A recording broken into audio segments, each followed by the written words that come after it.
Hello there, my very good friends. On today's wrestling news, Ricky Starks has already jumped ship to WWE. WWE stars react to his shocking debut. But is he about to get a new ring name as part of this? And we've got a rumour killer on Elias' TV return. I'm Andy Murray. I'm Michael Hamflett. And a happy Goto Day to those who celebrate. And if you don't celebrate, what on earth is wrong with you? Anyway, let's kick this one off by talking about Ricky Starks. Maybe that won't be his name soon. We'll talk about that in a minute. But he is immediately, within like 36 hours of his the news of his AEW release breaking, jump ship to WWE on last night's episode of NXT, which is a lot quicker than I think a lot of people would expect it. But if you're WWE and you know he's coming in anyway, why the hell not just do it straight away? Yeah. It's interesting stuff. But yeah, he appeared on NXT. He was in the crowd just before the main event, and he was kind of lapping it up. He was like, "Clearly, you guys know who I am already. You know, he doesn't need to go, 'Hello, I'm Richard Starks,' which he might not be able to do anyway." He said, "If NXT is the future of pro wrestling, it needs an absolute superstar of the future." And he said, "If it's the hottest brand, it needs the hottest free agent." He asked, everyone's been begging the question, when will the revolution be televised again? I'm here, ain't I? So Ricky Starks appears to be in NXT for now. He has not been on wrestling TV since March of last year. He has been doing some indie spots. He's worked for House of Glory. He worked for Defy. I think he just won the Defy title at the weekend. He beat Kenta, which is Ricky Starks versus Kenta. Is such an interesting, weird pairing. I love it. But yeah, this happened a lot quicker than I expected. I mean, look, Ricky going to WWE is not a shock. No. I think, like, if you were to make a bet against this, the bookie would probably laugh at you. Even going back a couple of years. I mean, there's basically been speculation, whether fair or not, linking him for this move since the moment he was shown in the CCTV footage at the Royal Rumble. Yeah. So like, it's no one's shocked or anything. I think, but the quickness of it is kind of fun, and look, I like Ricky Starks a lot. I just want to see him on TV again. So me, as a fan of the guy, I'm very happy. Yeah, I'm buzzing with this. Like, I mean, who doesn't love jumps? We talk about this all the time now. The idea that there's two major companies and that people kind of feel either stale on TV or for whatever reason don't work out, with one company. They're immediately refreshed by going somewhere else, going over there, wherever there even is. There. NXT specifically is brilliant. There's a podcast that is already available on audio, but it's dropping on YouTube, where myself and Michael Sidgwick discuss the 3 releases and speculate on what might go down. And thank God we do at least talk about how we would both rather Ricky Starks go to NXT. We don't like complete doofuses. So if you watch that today, it's already out of date. But the reason why I think we were both hyped for him to go to NXT was not just that, ultimately, anyone can always benefit from some different style or some different type of development that they've yet to have. And obviously this is his first kind of true swing at the WWE system. But also because NXT will really benefit from someone like him. The top of the men's division has not been in fantastic shape. Obafemi, a fabulous champion. Tony D, massively improved from where he was at a couple of years ago, but it has missed Ilya Dragunov in particular as a guy with loads of experience outside of WWE, helping some of these NIL and like performance center homers from like getting up and getting a bit of experience. Ricky Starks, like an Ethan Page, will presumably help with that while he tweaks little things about his own act. He came in, he was using Absolute a lot. We're going to get to his brand in a second. He was doing his Bruce Forsyth bit. Like there's a lot of the Ricky Starks we already know that was visible on. It was nice to see him Absolute, but like it's nonetheless going to feel brand new and familiar. That's the perfect mix for somebody that's jumping ultimately. So like immediately goes in at the top of the card in NXT, and it might be for a good time rather than a long time. But genuinely pleased to see that he's landed there for the time being. I would also suggest that I'm usually in favour of, if someone's great already, just throw them up there on the main roster. In Ricky Stark's case, I think that he might actually benefit a little bit from this, right? He's been a wrestler for like 15 years, right? Yeah. He's already great. Sometimes his promos could do with a little tightening up, right? There were a couple in AEW that got a little bit messy, and the Adam Copeland in-ring exchange is probably the most notable example of that, which was funny, but it was a bit off the rails as well. But entertaining in a way that was probably not intended in the original place. But look, when he locks in, he's a great talker. I'm not saying he's not, but maybe getting used to the style where it's a bit more directed in your promos. It's a bit more hit this, and this, rather than being like a freeform thing. It might help him a little bit. I'm not sure. Either way, I think that it's just great for him, and I look forward to watching him. NXT recently, everyone knows it's not my favorite TV show, but I follow wrestlers, not initials. I don't care what show you're on. If I like you, I'm going to watch you, and I'm looking forward to seeing what he does, especially with I love Yoshiki Inamura, and he's doing American TV now. That's so weird. Yeah. This rules. That Fraxian match is going to kick AES, I think. I'm pretty sure. Do you know what else rules? Go on. Bam! WhatCulture Tour. We are going all over the place in March and April. Belfast, Glasgow, Manchester, London, and of course Las Vegas over WrestleMania weekend. WhatCulture.com/tickets right now. Can't wait. And I can't wait, Murray, to find out what Ricky Starks is going to be called, if not Bruce Forsyth, in NXT. Yes. But I've realised that I've done my story first.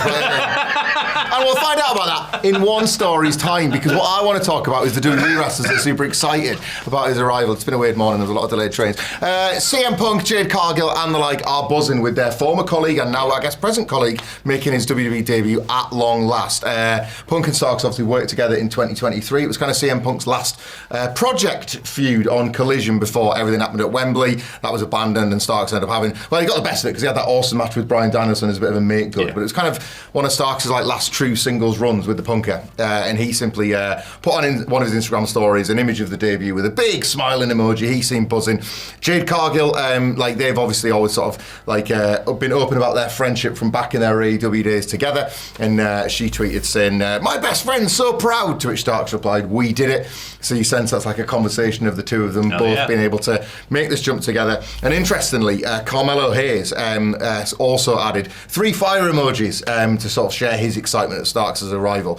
We kind of talk about this sometimes, like it is easy to forget because of the company divides and the lines and whatnot, that wrestling is one bigger fraternity of wrestlers than it is simply company initials. And yes, Punk and Cargill feel pointed right now because of their priors with him in AEW, but the likes of Carmelo Hayes and countless others, as you point out, over a 15-year career or so that will have worked with Ricky Starks will be thrilled to note his arrival. I fully expect, if he's able to, Cody Rhodes will enjoy acknowledging this rather than it being acknowledged through fan videos and ill-gotten CCTV footage. This is the nicer way to be able to talk about your friends getting a new job. So there might be a little bit more about this. There's plenty of people I imagine are buzzed to see him there. Maybe get a Cody promo on Friday saying that NXT has absolutely had a Stark arrival. I like it. Richard. He just screams Ricky like Bianca from EastEnders whenever he gets the reference. I mean, why not? EastEnders references are not a new thing for this channel at all. Look, it's not some big tribal war between two different companies. They're wrestlers. They're out to do right by their careers and their lives and everything else. So yeah, I'm not surprised by the show of support. Also, like, the circumstances definitely contribute to it as well. Like, he's not been on TV for the best part of a year, and there's rights and wrongs to that. I don't like the mentality that a lot of people take when someone falls out with a company. It's like, well, I love this company, so the wrestler must be an asshole. No, man. Like, there's good and bad on both sides, in terms of in these little disputes and stuff. And in Ricky's case, I would rather he was just used on TV. Like, if you knew he wasn't going to stick around, just book him on TV, have him put people over. I think that would have been a more productive use of his year, but I think the AEW administration disagrees, which is fine. It's their company. They can ultimately run it however they want. Speaking of running things however you want, is Ricky about to get a new name? I'm buzzing to hear about his branding. This is interesting. So brand synergy. Fightful had a report with some details on this whole thing that came out a couple of minutes after NXT. It felt like Sean's always bang right there. I'm not suggesting that he found out like a second before the show ended and he typed it up in like 2 seconds. But they noted that Ricky wasn't mentioned by name during the show. The broadcasters didn't mention it at all. Fightful have noted that this isn't an accident, but they don't know why this specifically is. Now, this has obviously created speculation of maybe Ricky Starks isn't going to be his name. That might not be the case. That's not part of the report, we should emphasise. But it is interesting that they didn't name him, and if it was on purpose, what's the crack there? They note as well that word of Starks being on the show started doing the rounds about half an hour before the show started. So backstage, it was probably a bit of a buzz, like, oh, cool, this guy's here. That's awesome. Rather than it being like an all-day known thing. Apparently, this deal came together very quickly as well.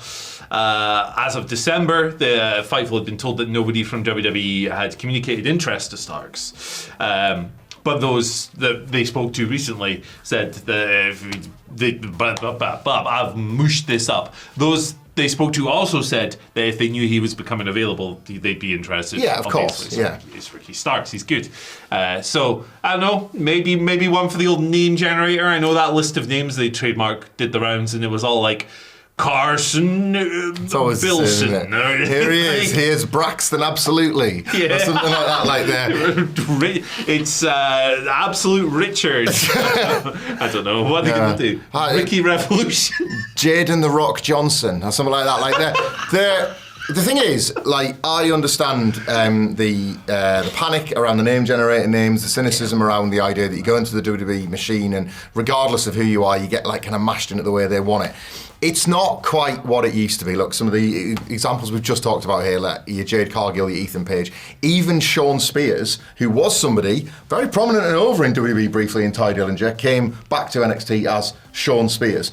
Ilya Dragunov is another guy that was able to basically keep his indie branding right the way through the NXT UK cycle through to NXT and now the main roster. They've just signed Jordan Grace. Yeah, Jordan Grace. Julia, Stephanie Bucker. Everyone that's done the TNA thing right up to this week's NXT when we were enjoying talking about Fandango and seeing his music play, but he's getting to work as JDC, Johnny Dirty Curty. So like everyone's getting their name. So unless it's like a trademarking or legal issue, this might not be the old world of like. So I remember somebody making a Photoshop when like it was announced that Sting was finally going to be coming into WWE, and it said like Borden Stevens or something, because that was always this was still the McGillicuddy era and the like. Real estate guy. Yeah. It's I unless there's sort of legal wrangling that stops Ricky Starks being Ricky Starks, the fact they've lent in on the absolute stuff, he's kind of allowed to look and talk and act and be everything we know of him. Maybe it's just a matter of time before he names it. Maybe there's a little tweak, but we'll see. And if there is a tweak, try not to panic, because it's amazing how quick you get used to just saying wrestler names like they're anything. Yeah. We've been calling a guy Triple for 30 years like it's nothing. Exactly. Exactly. Like, I was just about to say the exact same thing. Even when our name change, unless it's absolutely horrendous, like Dewdrop, you get over it really quickly, and it doesn't really make much of a difference. If he comes out next week as Richard the Arrogant or something, I don't know. It's do you like that? Pretty. Picture like a medieval king. Hello, I'm Richard the Arrogant. Yeah. He's suddenly put on like 50 stone. He's like Henry VIII type figure. Yeah. And I am absolutely arrogant. Looks like the great Antonio eating his smelly breakfast. But yeah, like even if he comes out with a really dumb Williams Johnson of Columbia, I don't know. You'll get over it really quickly as long as it's not Dewdrop or Bearcat Lee. Yeah, so indeed. That's a good. Shout out to Bearcat Wright, but Bearcat Lee wasn't it? No. Speaking of name changes, a guy that currently goes by Elijah a lot of the places he wrestles, but you may know him more as Elias, the former WWE guitar strumming guy. Stole Elijah from a UK indie wrestler, didn't he? So I read, I always stand up for the balds out there, so shout out to the original Elijah. Well, Elijah, who knows? There was more than a rumour, really. There was obviously a video of him appearing online. That's the Righteous. With the Righteous, when they all came out of a river and Elias played, he was like a white version of himself, because now he's matching the Elias. And it was like, obviously they're still in Ring of Honor. They'll very occasionally do AEW stuff, and the idea was, is this kind of his unofficial Ring of Honor debut? He appears in a vignette with them, some sort of weird stuff going down by the water. I watched it, but it was more because I like seeing Elias in the white gear rather than the black stuff. But anyway, the obviously speculation then was that he was signed and he he was in and he was part of that act and all that sort of stuff. However, that is not the case. Fightful came through with this one just to say that, quote, Elijah is not actually signed by the company. He did appear on the Jericho cruise and he was working Tommy Billington, who is an AEW talent as well. I love me some Tommy Billington. Well, this is it. So, like, there's all of these little connections that he's currently making with people that are signed, but he is not. He's not under contract to AEW or Ring of Honor. He's wrestled in, well, like the UK Indies. He's been in Australia. So he has been about, and he obviously is keeping his name out there. And the gimmick at this point has got a lot of cachet for all the time he spent as Elias in WWE. But yeah, the righteous stuff for now was at very least just a warner. And I guess we'll see down the line if AEW end up bringing him in. Yeah, absolutely. So, like, aesthetically, I can't say that word properly. It's a great fit in the righteous beard. You know, he's got an acoustic guitar. Their music is. He could play them in live, couldn't he? Yeah, you know. So aesthetically, he's actually a fantastic fit for that group. So if you're like a super righteous head, hell yeah. At the same time, I don't think they really need, like, all due respect to Elias. Like, I like Elias. I think he, after some pretty, small beginnings in NXT where the gimmick didn't really take off down there, but like as soon as he arrived on the main roster, I was like, oh, this works. Yeah. This makes sense. He was a fun mid-card guy who got over as a babyface. They had to turn him. The strumming, the singing along, it was fun. It was a good time. It was a good time.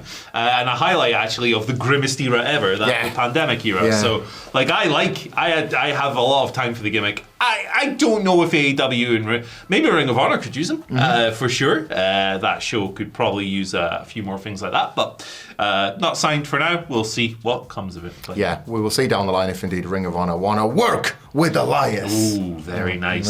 Very nice. If you wanted to. Anyway, do you want to learn some secrets? got a whole lot of them right here. The wrestling ones, probably. One secret from every year in WWE history. It's probably the most well-researched video we've ever done. Check out, it's really good. Bye.